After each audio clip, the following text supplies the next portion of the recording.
Nigeria today has built a strong, enduring foundation and secured future for its teeming youths across the country by taking strategic initiatives to promote the physical, mental, and socio-economic development of the Nigerian youth, not only through the advancement and protection of their rights, but also through sports. A combination of youth and sports, you will agree with me, are surely the greatest components of nation building. No wonder they feature prominently in a strategic federal ministry, talking about the Federal Ministry of Youth and Sports. But the critical questions that readily comes to mind and demands answers are: to what extent has the Federal Ministry of Youth and Sports actualized its mandate and set objectives to meet up with the aspirations and expectations of Nigerians in general and the youths in particular? What are the giant strides recorded in the field of sports and youth development under the President Muhammadu Buhari-led administration? Let's verify and ascertain the facts and figures from the man at the ends of affairs of the Federal Ministry of Youth and Sports, Chief Sunday Dare, who of course has exhibited quality leadership of the ministry as the minister. On our Talking with the Minister segment on the Minister's platform on TV Nigeria. Honorable Minister, you're welcome, sir. Thank you very much for having me. For record purpose, what is actually the strategic master plan of this ministry, and to what extent has this master plan been achieved? Well, let me first put this out there on record that hitherto we had two different ministries, the Youth Ministry and the Sports Ministry.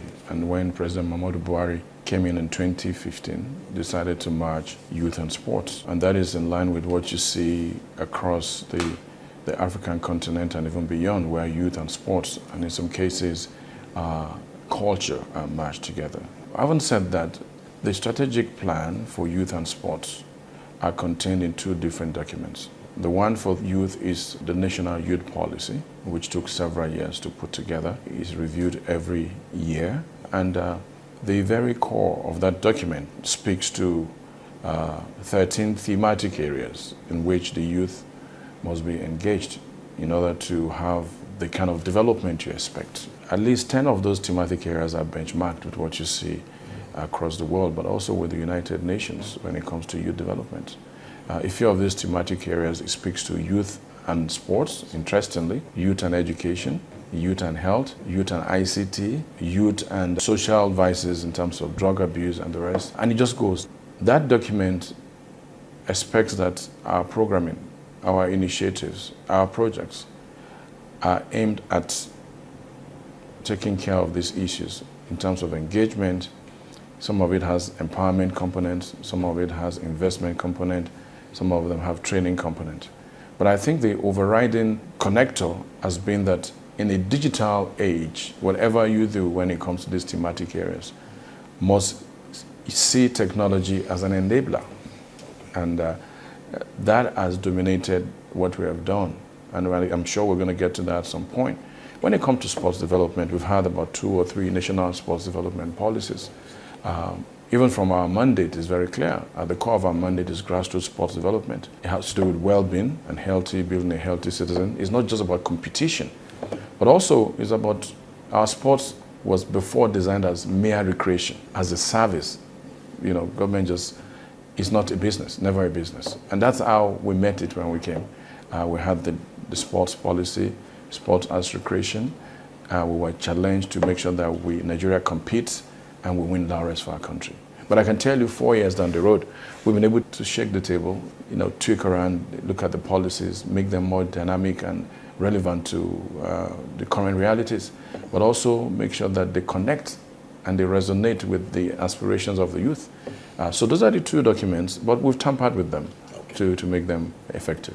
Since you came on board as the Federal Minister of Youth and Sport Development, there's actually been quite some level of proactiveness, dynamism, and of course, very impressive progress so far. But, Honorable Minister, please, can you tell us, your ministry has articulated several relevant programs of action for youth and sports development.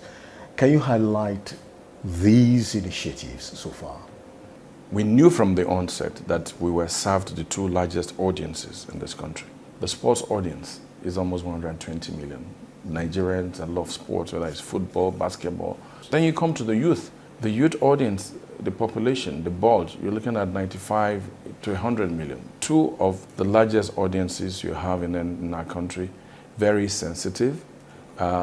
Most of them are also in this group, they want results.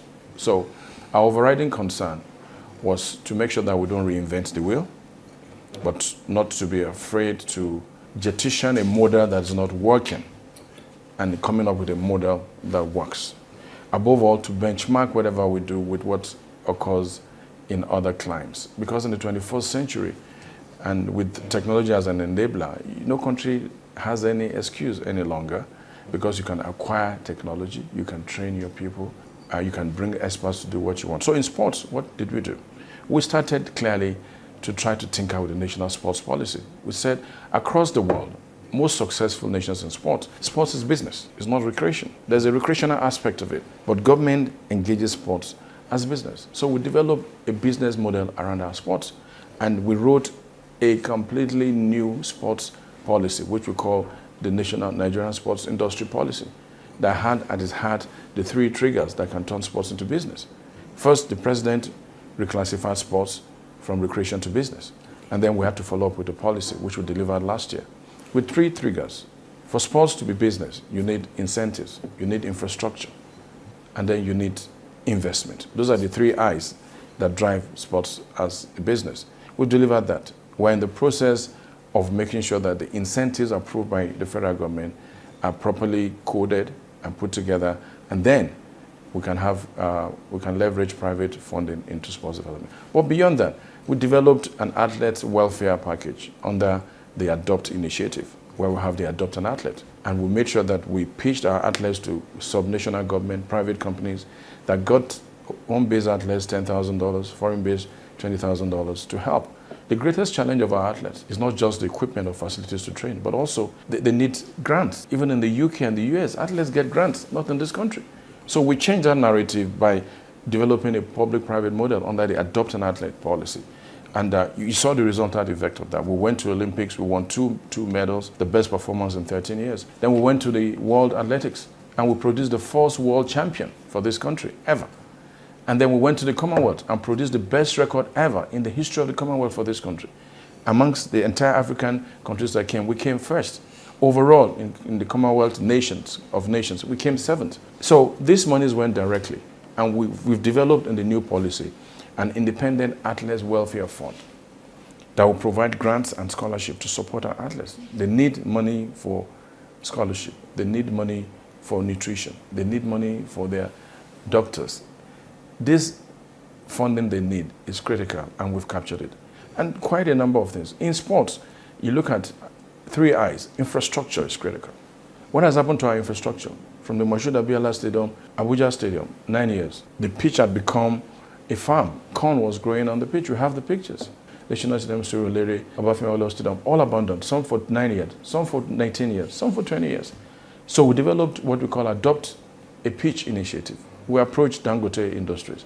That stadium now has been certified by FIFA and CAF. We've played more than 14 international matches. The CAF team came to also inspect it. The National Stadium, Surulere, is coming back gradually. The Premier Lotto Group, the pitch has been rebuilt. Digital scoreboards have come in. They're doing the tartan track. At least the first phase of bringing back that stadium. And what did we do? We also make sure that we took down 180 illegal structures within and outside the stadium. We pulled them down, cleared it up, returned the stadium to its original architectural design. But then we're still challenged by paucity of funds. So what we've done is try to address those three critical areas: infrastructure, incentives, particularly by government, and then investment. Government now, under the National Development Plan 2021 to 2025, for the very first time, sports had a seat at the table. The sports is going to get 80 billion in the next 4 years to develop sports in this country. And that's the future. When it comes to youth, I must say something about youth, because we also provided and developed a very far-reaching document. The Nigerian Youth Investment Fund is called the NYIF. It's a 75 billion naira investment fund approved by Mr. President. 25 billion naira per year. 2020, 21, 22, and 23. 25 billion per year. And that fund speaks directly to the fact that we need to move from merely empowering our youth to investing in their future. You see, when you empower, it's like pocket money. It freezes out. But when you invest in somebody's ideas, you put him on the path of entrepreneurship, becomes a creator of wealth, employer of labor, and then ultimately contributes to GDP of a country. And we've been giving between 250 and 3 million naira to our youth. So far, about 25 to 30,000 have benefited, with another 100,000 in the pipeline. We've only drawn just 10% of that entire 75 billion. And then digital training is key. We aim to train our youth, give them training in digital skills. 500,000 is the target. We're now at 320,000 that have been trained in about 14 different digital skills, and that's ongoing. Of course, we're challenged by scale because you have millions waiting. We've only done 320,000, but at least we're on the right path. There are key fundamental issues when it has to do with sports development globally in any country. And we've observed that you've actually made very significant efforts in this regard. We would like you to share your experience with us. We're talking about identifying, exploring, and scouting for potential talents across the country. Can we share the policy trust for this area? I think the starting point has to do with the national sports policy. There are 4 core areas, but one of the topmost one has to do with grassroots sports development. You see, when it comes to sports administration and sports development, without grassroots sports development, it's bottom up. You cannot have the podium performances. You cannot have global performances. Your athletes cannot be on the global stage, not even on the continental stage, because you must find these talents. They're not just in the urban areas. They're there in the grassroots, in the rural areas. You must go down. But also develop grassroots sports. And it starts from the inter-school sports, from the primary to the secondary, and up to the elite club where you have. What we had before was not sports development in Nigeria. Okay. We just had episodal funding of sports competitions. Once there's Commonwealth, you are provided funds for the Commonwealth. After Commonwealth is over, you go, everybody goes home. Then there's Olympics, 4 years. Another fund comes. There's All African Games. That's not sports development. You're just funding competitions, because then you now run around. But what have we done to change this? First, we returned back to the very letter of that national sports policy. And we said we're going to emphasize grassroots sports development. Without competition, you can also discover talent. So we made sure that the National Youth Games continued unbroken. We returned it to 1 year instead of every 2 years. The National Youth Festival, after a 6-year hiatus, came back. We've had about 2 or 3 National Sports Festival. But also, more importantly, we developed a talent hunt program. That is, we mandated every federation to find these talents and then take them on and then nurture them.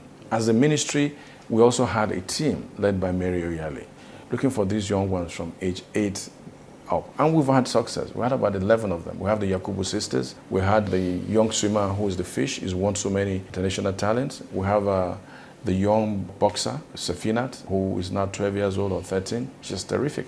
And the list goes on. This is what I often say, and it's true when it comes to sports.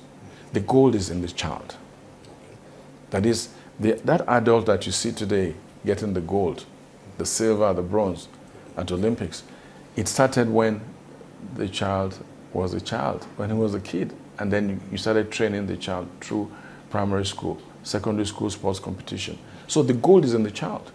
So unless we return to that, and that's the effort we've tried to work with the Ministry of Education to return competitive sports, inter-school sports. We also did something novel. For 25 years, the Principal's Cup was jettisoned. When you look at the West Harvey years, the Bonfrey Joe years, the Stephen Keshi years, when we had terrific footballers in this country, 80% of them came from the Principal's Cup, the secondary school football competition. And for 25 years, we jettisoned it. Last year, we brought it back. We're running the second edition. And football stars are coming. There are more catches of these who are JJ Okocha, Okoro Wantan. They were found in the Principal's Cup. So that was confined mostly to the Southwest. Now, it's now the National Principal's Cup. As I speak, we've just finished the first round. The zonal ones will come. We had about 20,000 schools, 21,000 schools participate in the Principal's Cup. These schools are in local government areas. That is grassroots. You play bottom up. You pick the talented ones and you take them up. So it's a, sports development is a culture. It's not a knee-jerk reaction. You don't throw money at it. It doesn't come in 2 months. It's a culture that you nurture over time, and it must be through a developmental policy. It's still the minister's platform, and of course we've been speaking with the Federal Honorable Minister of Youth and Sports, Chief Sunday Dare, giving us a very clear picture of the major giant strides of the ministry under his able leadership. So, Honorable Minister, there is what you call the politics of sports, and when you talk about sports administration, there is no how you can actually run away from the politics of sports. We've seen different sports boards reconstituted.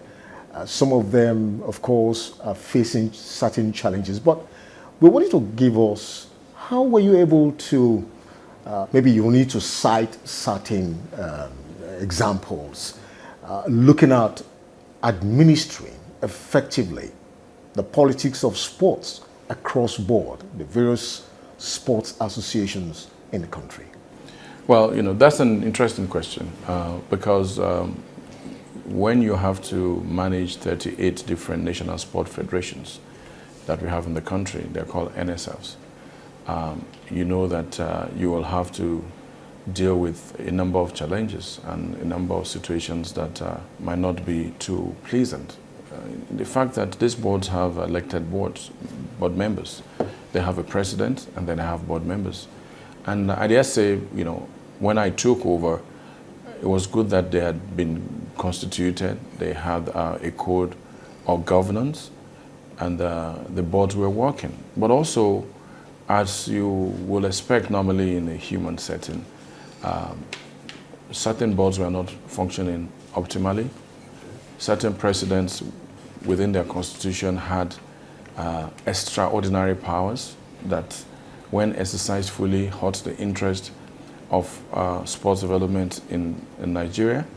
We also had issues with lack of unity with the federations of certain boards. But by and large, we had a very stable relationship. The push for me was that we have a relationship that was collaborative, where both sides, both government and these federations, who draw their legitimacy anyway from the government. And those that hold those positions in trust, whether as presidents or board members, we're holding them in public trust because of the legitimacy they draw from government. But we always come upon this difficult challenge where you have the international sporting bodies saying that the government cannot interfere, the government is a third party. And then you have people who now replace their own parochial personal interest with, they jettison the national interest and bring on their parochial interest and then robe it in interference. And we drew the line. I drew the line. There's interference and there's intervention. The government will not sit by for you to destroy the sporting fortunes of a particular sport simply because you think the international body will protect you. So we insisted that we can intervene to prevent a crisis, which is what we did. We did that with the AFN. It took us 2 years to sort it out, and we did sort it out. We did that with the basketball. They had almost 8-9 years of crisis. We had 7 meetings. We begged, we spoke to people. People will not budge. We had people basically defaming the character of the federal government, and there were just lies out there. So after all else failed, we pulled the trigger. We said for 2 years, Nigeria will not compete in international basketball competition. Our youth basketball league died for 4 years because there were cases in court. But eventually reason prevailed. The leadership of the basketball worked with the ministry. Normalcy returned eventually. The president approved that barely after 4 months, we returned back to basketball. Those are just two examples because it's a process. And what we've tried to establish is to protect the sovereignty of our country, to protect the mandate of the Ministry of Youth and Sports. You can't take resources from us in millions and millions of dollars and naira. You sing under our national anthem. You wear our national colors. You speak Nigerian. You compete for a country. And you say that country cannot tell you what to do when you're going wrong. We've tried to push that envelope to say, no, there's a line. No matter how thin it is, it exists. The Ministry of Youth and Sports has the mandate constitutionally to set the general direction for sports policy. And that includes the Code of Governance. The Code of Governance is our code that guides relationship, and we've tried to make sure that they follow through with it. But by and large, we have seen a more collaborative effort amongst our sporting federations and the ministry. We've tried to push the need for responsible leadership. We've tried to also ask some of them to review their constitutions, where you feel that the powers that the president has is total and my hot development of the sports. So it's an open thing, it's progressive, but then we've been able to put down clear markers.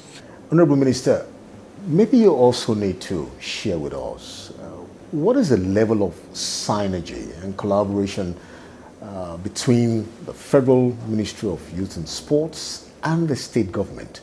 From research, we found out that there was quite some level of vibrancy when it has to do with synergy with the state government. And so, what's the story like, really? Well, I think that has been sustained, but not to the level, not the kind of momentum you want to see. Because first, we needed to get all the sub-national governments to key into the national sports policy. Were they supportive, really? They were. At least the times we've reached out to them when it had to do. When it comes to the National Sports Festival, we see virtually every state attend. The one we did in Asaba Delta had over 14,000 athletes from 36 states and Abuja. The one we did in Edo, though it was delayed because of COVID, the number was reduced because of COVID too. We had over 9,000. We've had the National Youth Games in Ilorin last year, Kwara State. They turned up. By sending their contingents, it shows that even at the state levels, they were also developing sports at the grassroots. So we've had that support. But the point we are now is at the new policy that we have now, it's important to get the full buy-in of all the governors. And I think as soon as it was approved, we did send copies to the states. Part of what we'll do on the road is to meet with all the commissioners of youth and sports, the DG Sports Commission, to really break down what the sports policy is in capsule. Because there are about 15 pages or 10 pages in that document that sets out the role and responsibilities of state governments when it comes to sports development and the kind of support they can get from the federal government. So I will believe that will grow stronger. For every federal ministry, there is always some form of challenges. Maybe you want to share with us, what are those critical challenges of the ministry under your administration? How were you able to mitigate against them? Definitely, the challenges, I think the first major challenge I encountered is funding. The budget for sports development was just not it. Was at the barest minimum. Because when I came in, we just had less than 2 billion, 1.9, 1.7 billion for sports development for an entire year for this big country. So you knew that wouldn't do. And then for sports development, we had something within that region. But we've changed that because we just realized, look, we need to have a private sector orientation. And that's why we developed a PPP model. And we applied that to infrastructural regeneration. We applied that to athletes' welfare. We applied that to training and development. It was true trying to leverage private funding into sports that we got money from Dangote to fix the Mashood Abiola Stadium. But are you getting it quite enough? We're not getting enough. We're not getting enough. And which is why we never relented in making sure that the sports industry policy was ready. That's why we went as far as making sure that we got sports a seat at the table. When we had the first document on national development, we were not there. But we were able to show cause why sports can be run as business. Having a seat at that table got us 80 billion for the next 4 years to develop sport. It's never happened before. So we decided to make sure that we partner with the private sector. We developed a model that worked. That is now fully coded in the sports industry policy, and we think the better features here. But also, you also see a government under President Muhammadu Buhari that is responsive. First, by reclassifying sports from recreation to business. That's responsiveness. Secondly, by approving the National Sports Industry Policy in November, in line with what obtains in other climes. But also, thirdly, each time we needed intervention funds outside of our budget, there has been no time we approached Mr. President for an intervention fund, whether for the sports festival, the Commonwealth, the All-African Games, the Olympics, that the president has not acceded. So you see a president who is in tune with the developments in sports, but also in support of that new orientation that it must be a joint effort. Public funds and private funds together can make our sports development better. Thank you very much, Honorable Minister. Well, when it has to do with sports administration, accurate data is quite fundamental. It's not just about running a sport ministry, but as a country, you must have verifiable data to enable you create certain policies and strategies to meet up with your mandate. What is the data information administration or collation of the ministry, and to what extent does this help you in attaining your set objectives? I think in another 2 to 3 weeks, we're going to be launching our data collection system called SIMS. Interesting. It's already fully developed. Next week, I'm going to get the first dry run of it. And it's designed in such a way that it is an aggregator software that allows every state to impute raw data about their athletes, every information, the sports, where they've competed. When that raw data comes into our portal, at the ministry, we have statisticians and others who will now distill this data. They will clean the data up before it goes into the final portal that the entire world can see. The development of SIMS began before I came, but it was stunted completely. So I had to reactivate it. And we're at the point at delivering that. But even before the SIMS comes on board, we've been able to use the technology we have by imputing into the system, into the computer. I will tell you what we did when it came to the Olympics. We decided we're going to do a bit of scientific approach. In the past, we went and competed in 25, 28 different sports. And we said, no, we want to be competitive. When you go to the Olympics, you're not going to just train. You're going to compete to win a medal. So we looked at all our sports. Then we looked at our performance over time in boxing, in wrestling, in basketball, at least the ones we qualified for. And then we saw that it's only in 9 sports or 10 that would be most competitive in about 4 or 5 Olympics. And then we realized, okay, so that means the other 15, 18 sports, we were just going there to just show up. Because the medal range is 1 to 3, gold, silver, and bronze. That's the medal range. If you come forward, that's it. So we also looked at any sport in which we don't have an athlete or we're not ranked at least 25th in the world, we will not go. We had sports in which we're at 150 position in the world. That means even if we took that boxer to Olympics, he doesn't stand a chance anywhere of winning a medal. So there was some kind of scientific approach which helped us to just go with 9 sports to the Olympics. And that will continue as we prepare for France 2024. So I'm happy that SIMS will be ready, and we're going to impute all of this data, backing up to maybe about 30 years, even for athletes that are retired, athletes that have served this country and are dead, that kind of data. So anywhere in the world, you can just punch in and then be able to get the data that is necessary. We have also developed, there's what we call the concept of the High Performance Center. High Performance Center is within the realm of sports medicine. And it speaks to the fact that talent is no longer just enough to get you to win. You have to, as an athlete, get your body and your systems calibrated with precision. That's why countries could guess, they could get data to know that this athlete cannot make it once you go through some equipment at the high performance center. That center also allows you to take care of deficiencies in your talent, in your nutrition and the rest. So we're about getting approval to build a high performance center. All the equipment we need, 90% of the equipment we need to install in that center have been purchased. They are waiting at the Mashood Abiola Stadium. And I think we're entering not just the realm of digital or data sports, but the realm of sports medicine and sports science. And that's the future of sports. Usage of drugs in sports. We've had doping tests, which of course has also, to some extent, also affected the image of the country. So, Honorable Minister, let's share your experience on how you've been able to create that, level of awareness to, avoid dope tests. Well, and I think when I came in, the swan song, even from the ministry, was that this country has zero tolerance, and it's a global thing. Yeah, that's what you find. You have WADA, the World Anti-Doping Agency, that emphasizes clean sports, and the message is strong.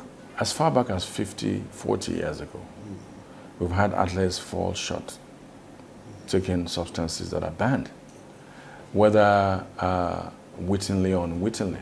For us in Africa, it's a bigger challenge because certain foods that we eat, the substances that you cannot take as an athlete, I've seen the list. It's over almost 200 substances. And then when you look at the level of education of some of the athletes, it does not rise up to the consciousness they need to know that before I take this herb from my mother in the village, somebody needs to check what the components are. But that's no excuse because there's a zero tolerance. And I think the greatest weapon against substance abuse or substance use in sports is awareness. That's the greatest weapon. So what have you done in this regard? So through our NADC, working with WADA, they've held several trainings. We have a board that deals with that. The training is offline and online.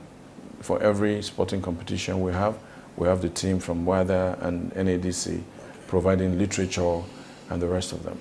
But beyond that, we've also made sure that we ramped up our testing. Because when athletes know that they will be tested randomly, they won't even know. You just get a knock on your door, and then bam, your sample is taken. We've ramped up. We ramped up from, like 25% that we had to almost 85%. And we got a commendation from the AU. But, we've had in the very recently, we've had some not too good experiences. But when you look at it, it's just very minor. But then that process is ongoing to create awareness, to make sure that the sanctions that come with it are clearly spelled out so that the athletes know the consequences. When we went to the Olympics, the president said, I don't want a sold medal, I want clean medals. And that's it. Almost every country battles with this, but you just keep at it. You talk to our athletes, you give them the support they need, the training they need, and then they can give you the best. Okay, Honourable Minister, a very critical question I'm about to ask you. This, of course, is more like observations by sports analysts and sports experts. Nigeria as a country, we've got fantastic talent cut across the globe. Some that you don't even know. But we just hear them winning laurels for the country. So, Honourable Minister, is there a monitoring mechanism by the ministry to try to ensure that most of these potentials cut across the globe, you're able to bring them under the umbrella? There is. When you look at national sports federations that we have, they're quasi-independent. And part of their mandate, the Badminton Federation, for instance, has a responsibility to monitor and locate badminton players in Nigeria and abroad and bring them into their database, such that when we want to go for competitions, we tell the badminton, give us the best Nigerians that can compete in the area of badminton for our country.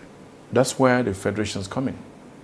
The ministry, if we cite such, we just let the federation know, oh, there's a Nigerian sports person in this country, and you need to get the person. Now, when we also go for the Olympics, for instance, we know we have what we call national trials.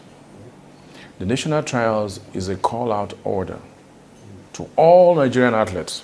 Are you a Nigerian athlete in South Africa, in the US, wherever in the world? We're holding a national trial between the 10th and the 14th. Show up. So it's a level playing ground. So if you're a Nigerian, you're interested in competing for the country, you fly down and compete. And right there, if you are the best, you get to be part of the Nigerian team. And that's the way it's been. And we've seen people, some of the best. Toby Amusan came for every single national trial, and she won. Esther Brume came, blessing. Every athlete, we make it mandatory. You don't show up for our national trial, you can't wear our colors. Because we want to give everybody a chance. We won't just assume you're the best. And I think that's the approach that has worked over time. When we find talents in football, the NFF also has a responsibility to go after that talent, to see whether, oh, can you play for Nigeria? And then the coaches will do the screening, and that's it. And I think that's the way it's been done everywhere. With regards to youth development, we've also seen under the President Muhammadu Buhari government a deliberate effort to make sure that the investment in our youth is ratcheted up. I speak about a government that has had at least 45 different youth programs, domiciled in about 7 or 8 ministries and 14 parastatals in the last 8 years. That's huge. But for me, in 4 years, we've seen some very far-reaching decisions taken in favor of youth development. First, we've seen that paradigm shift from youth empowerment to youth development, moving away from just giving them stipends to investing in their ideas, their innovative minds, their skills. And I think that's major. We've seen a lot of resources going to digital skills training for our youth in the 21st century, not just on the part of our ministry. When you look at collectively what my ministry, Youth and Sports, the Ministry of Communication, Digital Economy, Humanitarian, and a couple of other ministries have done when it comes to digital training, it's in the millions over time. That's investment in the future of our youth, which starts now.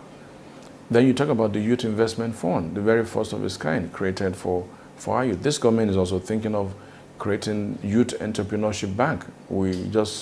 Recently we had a meeting with the AFDB in which they want Nigeria to be part of that. That's the new frontier for youth investment, where you're going to have, specially designed Youth Entrepreneurship Bank for our youth. It's been proven globally that no country has ever been able to bring down youth unemployment without deliberately placing the mass of its youth on the part of entrepreneurship. And when you talk about entrepreneurship, you talk about availability of funds, access to funds on the part of the youth, and also some level of management, business management training. All of that come together. So we're seeing funds coming together, not just from government, but also from the private sector, with the AFDB leading in that direction. And we think that will change the narrative for our youth. But lastly, I am a firm believer that the youth of this country are not a problem, but they're a resource for our country. It's already been said repeatedly that in the next 10 to 15 years, the greatest resource of Nigeria will no longer be oil, but is youth. And when you look at it, at the cutting edge of technology, you find our youth. At the vanguard of creatives and entertainment, you find our youth. The dominance we get in sports right now is our youth between 18 and 32. It's our youth. 65% of our youth are engaged in sports. So at the critical sectors of the economy, and then the digital age, the champions of the digital age are the youth. And unless a country continues to increase its investment in its youth, then its future is imperiled. And that's a present challenge that every country faces. And I think that Nigeria is engaging in all fronts when it comes to youth development. iDice was just launched recently, 3 weeks ago. So when you look at it, whether from the public sector, the private sector, you see concerted efforts to make sure that, funds flow to our youth training. The idea is that you create open doors and windows of opportunities for our youth, and then you see what they can do. Unless you give someone an opportunity to fly, that is not going to happen. Honourable Minister, as a sports administrator, how would you analyze, describe the psychological mental state of the average Nigerian youth? Let me answer that very brutally. I think it's wrong to want to use the same brush to paint everyone. It's a question of quantum. If you have 90 million youths and you have even 1 million that are lazy and unserious, it's going to be difficult for you to just, in absolute terms, say in far from that the other 80 million are also lazy and unserious. I don't think Nigerian youths are lazy in terms of when you look at the percentage. I think the larger percentage of them. And when you look at every age group, you find that someone who is 50 years today also passed through the age, the youth age. And there are certain things they did. Some of us also went to school. We went to school barefooted. We went to school without riding a bus. We went to school, we sat on hardwood, no AC, no fan. There are days we went to school, we didn't have money. We went to secondary schools, boarding schools. Our allowances finished 10 days out of 30 days. And then we have to just manage. We went to school without enjoying certain privileges. But we kept at it because that's a rite of passage. So I have a problem when you have certain youth who think that there's a leap. Once you finish, it's automatic, you get the good life. It's not automatic. But I also know that opportunities are getting tighter. But also when you deal with the number of our youth who are coming out of secondary school, who are being trained, who end up without having a job, a means of livelihood, that starts to really bother you.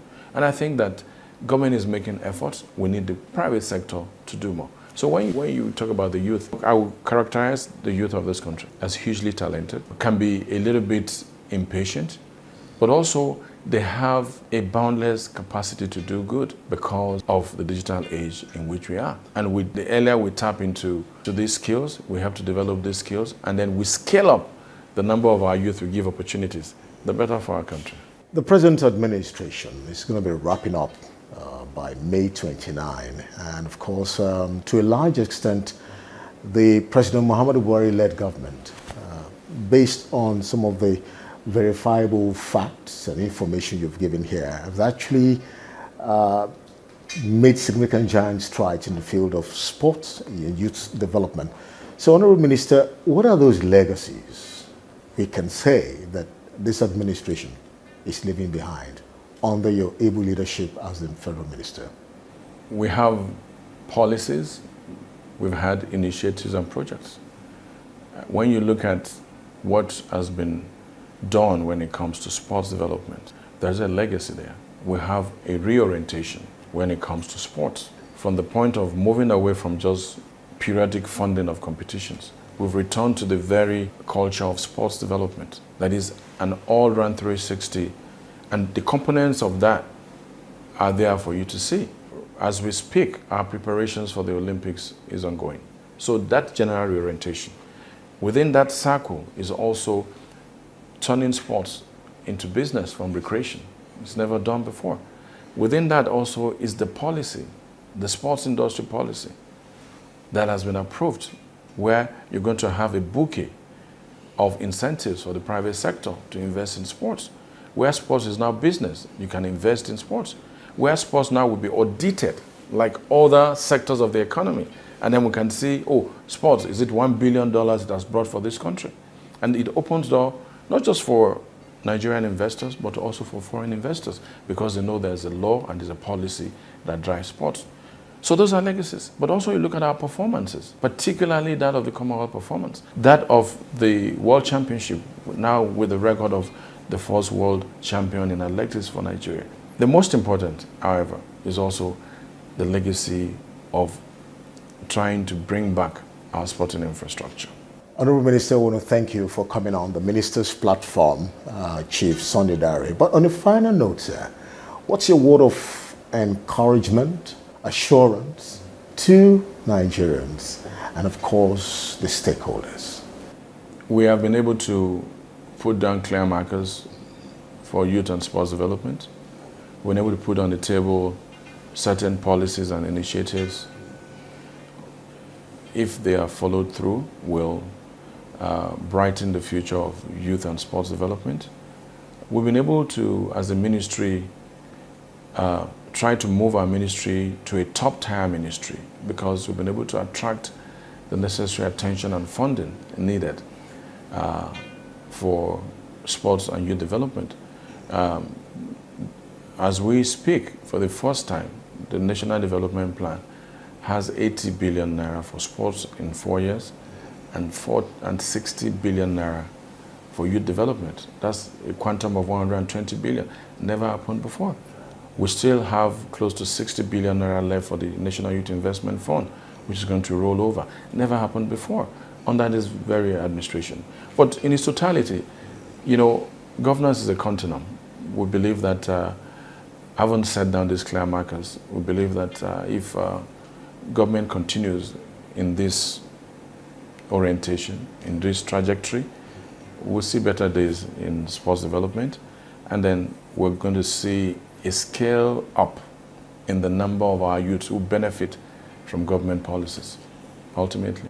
Federal Honorable Minister of Youth and Sports, Chief Sunny Dare, thank you, sir, for granting us this audience. I think it's been quite expository, really, sharing with you your experience so far, and want to wish you the best. Thank you very much. Thank you, sir. Thank you. We've been speaking with the Federal Honorable Minister of Youth and Sports, Chief Sunny Dare. He's been able to catalog and encapsulate the major giant strides and significant success stories of the ministry under his administration. Well, that's it on the minister's platform.